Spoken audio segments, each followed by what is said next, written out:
Welcome back to ESL Easy English, the podcast that helps you improve your English with stories about everyday life. I'm your host, James. And I'm Alison. It's great to be here, James. Today, Allison, we're talking about something many of us experience regularly: public transport. Buses, trains, taxis, they can be a source of both convenience and, well, some interesting stories. Oh, definitely. Public transport can be a real adventure sometimes. You never quite know what you're going to get. That's a good way to put it, Allison. We asked our listeners to share their public transport stories, and we have a few funny, stressful, and strange ones to discuss today. I'm excited to hear them. I have a few of my own too, which I'm happy to share. Perfect. Let's start with a funny one. This comes from Maria in Spain. She was on a crowded bus in London, and it was rush hour, so everyone was very close together. Ah, the classic London rush hour bus. I can picture it. Exactly. Maria said she was standing, holding onto the pole, and suddenly, the bus braked quite sharply. She lost her balance, and to steady herself, she grabbed onto the nearest thing. And what was the nearest thing? It was the backpack of the person in front of her. But this wasn't just any backpack. It was a very large, very full backpack. And when Maria grabbed it, she accidentally pulled it open. Oh no, what happened? Well, out tumbled several apples and a whole loaf of bread. They rolled all over the floor of the bus. That must have been quite a scene. Maria was so embarrassed. She tried to apologize and pick everything up, but it was so crowded, and the bus was still moving. People were stepping on the apples. Poor Maria. I can imagine her face. What did the owner of the backpack do? The owner, a young man, just looked around with a surprised expression. He didn't seem angry, more confused. Maria managed to gather most of the apples and the bread, but she felt terrible. I think that's more funny than stressful, though, in hindsight. At least no one was hurt, and the apples were probably still edible. True. It's a good reminder to be aware of your surroundings, especially on crowded transport. And maybe don't pack loose fruit in your backpack. Or at least secure it well. I had a similar, though less fruity, experience once. I was on a train in Japan, which are usually very orderly. Yes, Japanese trains are famous for their punctuality and quietness. Exactly. I was sitting by the window, reading a book. Suddenly, a gust of wind came through the open window, and my bookmark, which was a very thin piece of paper, flew out and landed on the tracks as the train pulled away. Oh, that's a shame. A sentimental bookmark? It was just a simple bookmark, but I really liked the design. But the funny part was that for the rest of the journey, I kept looking out the window, hoping to see it somehow, maybe stuck on a sign or something. It was a bit silly. That's a sweet story, Allison. It shows how even small things can be important to us. It does. Now, for a slightly more stressful story. This one is from Kenji in Japan. He was taking a night bus to travel between cities. Night buses can be convenient for saving on accommodation, but they can also be a bit tiring. Yes. Kenji said he was asleep and he woke up feeling very cold. He realized the person next to him had somehow taken his blanket and was using it. Oh, that's a bit cheeky. Kenji is a polite person, so he didn't want to disturb the person. He tried to gently pull the blanket back, but the other passenger just pulled it tighter in their sleep. So, a silent blanket tug of war? Exactly. Kenji was shivering and he didn't know what to do. He eventually decided to just try and get comfortable without the blanket, but it was a very cold and uncomfortable journey. That sounds quite stressful. You're trying to sleep, you're cold, and you can't even get your own blanket back. He said he learned a valuable lesson. Always secure your belongings on public transport, especially at night. That's good advice. I remember a time on a long distance train in France. It was also overnight. I had a small travel pillow and I was sleeping quite soundly. And what happened? Did someone steal your pillow? Not exactly. When I woke up, I realized my pillow was gone. I looked around and I saw it on the seat opposite me. A woman had taken it and was using it as a footrest. A footrest? That's quite strange. It was. And she was fast asleep, so I didn't want to wake her. I just sat there, a bit annoyed but also a bit amused. Eventually, she woke up, saw the pillow, and looked very embarrassed. She apologized profusely and gave it back. See? People sometimes do odd things when they're tired or not thinking. They really do. Let's move on to a strange story. This is from Aisha in Egypt.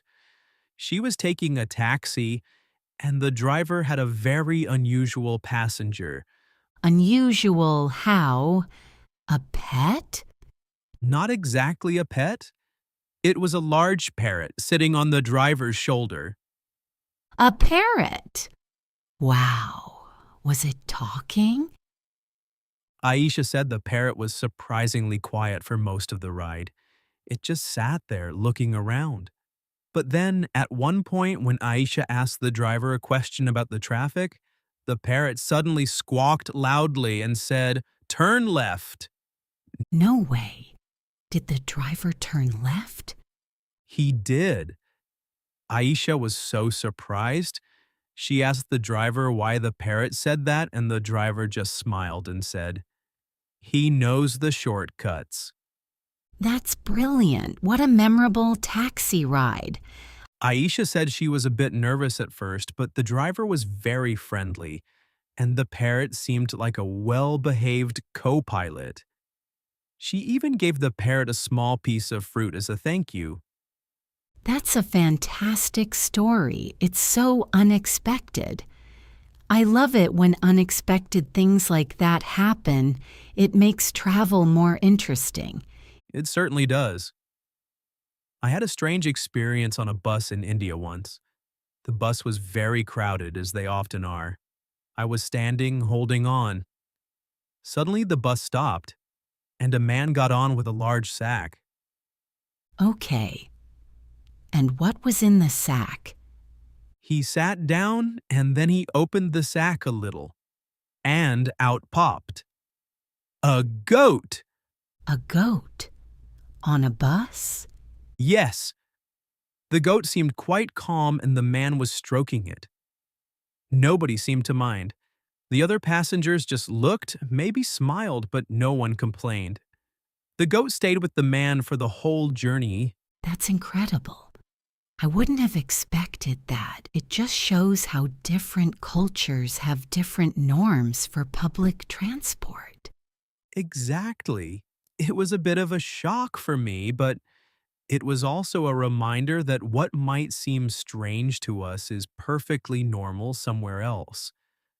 It's a great lesson for travelers, isn't it? To be open-minded and accepting of different customs. Absolutely.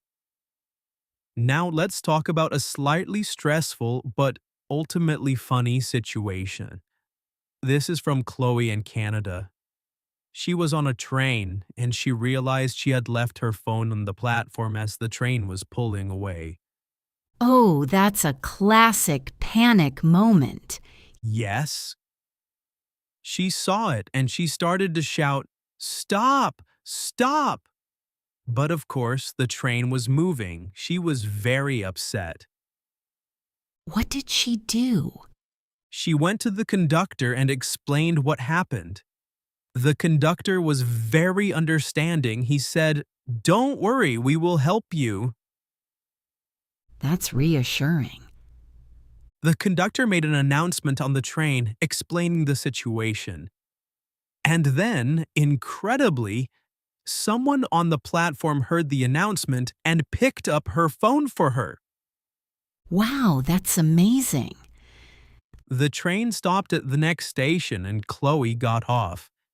The person who had found her phone was waiting there, and they handed it back to her. That's such a heartwarming story. It shows the kindness of strangers. It really does. Chloe was so relieved and grateful. She learned to always double-check her belongings before the train departs. A very important lesson. I had a stressful moment on a bus in my hometown. I was running late for an important appointment and the bus was delayed. The worst feeling when you're in a hurry. Yes. So when the bus finally arrived, I rushed on, paid my fare, and sat down, feeling very flustered. A few minutes later, I realized I had left my wallet on the seat of the bus stop bench. Oh no, that's even worse than the phone. I couldn't believe it. I had my bus ticket, but no money and my bank cards were in my wallet. I thought, how am I going to get to my appointment? How will I get home? What did you do? I was too far away to get off and go back. I decided to explain my situation to the bus driver. I told him I had left my wallet at the previous stop and that I had no money. And what did he say? He was very kind. He said, "Don't worry, this time is on me. Just try to be more careful next time." He let me travel for free. That was very generous of him. It was, and I made it to my appointment just in time. It was a stressful start to the day, but the kindness of the driver made all the difference. These stories are great because they show the range of experiences we can have on public transport. From apples falling on the floor to goats on buses, and from lost phones to helpful drivers. They really do. And they're all good practice for English speakers learning new vocabulary and phrases related to travel. Definitely. For example, we heard words like crowded, rush hour, braked sharply, lost her balance, embarrassed, secure your belongings, tug of war, footrest, unusual passenger, squawked, co-pilot, shortcuts, sack, norms, open-minded, flustered, generous, and grateful. Those are all very useful words. And the grammar structures were quite natural, too. Things like to steady herself, out tumbled. He just looked around with a surprised expression. I kept looking out the window, hoping to see it. He didn't want to disturb the person. She had taken it and was using it as a footrest. He said he knows the shortcuts. Nobody seemed to mind. She realized she had left her phone on the platform. The conductor was very understanding. The person who had found her phone was waiting there. I realized I had left my wallet on the seat, and this time is on me. Excellent points, Alison.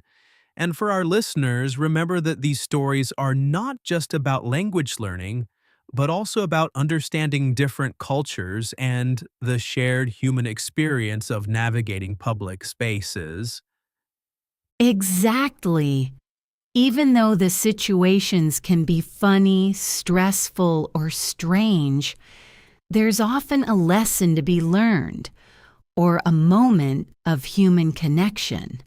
So, what's your biggest takeaway from all these stories, Alison? My biggest takeaway is to always be prepared for the unexpected and to be patient and kind, both with yourself and with others. Public transport is a shared space, and a little bit of understanding goes a long way. That's a wonderful message to end on. Thank you so much for sharing your stories and insights today, Allison. Thank you for having me, James. It's been a pleasure. And thank you to our listeners for tuning in to ESL Easy English. We hope you enjoy these public transport stories and learned something new. Please like and subscribe for future episodes. Remember, practice makes perfect. Try to use some of the new vocabulary you learned today in your own conversations. Join us next time for more everyday English stories. Until then, happy travels and happy learning. Goodbye, everyone. Goodbye, everyone, and see you next time.